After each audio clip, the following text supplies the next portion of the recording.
గోంగూర, గోదావరి రొయ్యలు, చిన్న చిన్న రొయ్యలు, గోదావరి రొయ్యలు. ఇదిగో ఇవి చాలా బాగుంటాయి. గోంగూర పచ్చడి చేసి అందులో ఉడికిస్తారన్నమాట. వేసి ఉల్లిపాయ గుడ్లు వేసి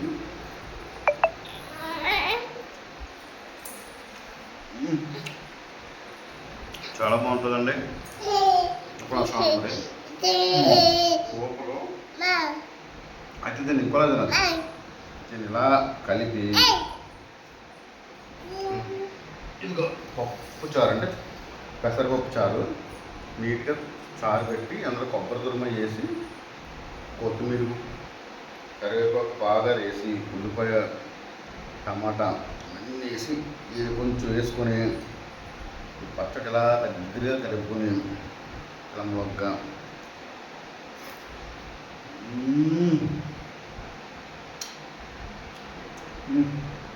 కొబ్బరి వేసాను కదంటే దాని విభక్తం టేస్ట్ ట్రై చేయండి. అదిరిపోతుంది. ఇది తయారు చేసే విధానం మనం పెడతాను. చాలా బాగుంది. ఓకే, ఎంజాయ్ అండి. మీకు నచ్చితే లైక్, షేర్ అండ్ సబ్స్క్రైబ్ చేయండి. ఇంకా బాగా వీడియోలు పెడతారు. సూపర్ వెరైటీ బట్టలు చేపిస్తాను. పచ్చడి ఎవరు చేశారు? మా ఆవిడ చేస్తున్నాను.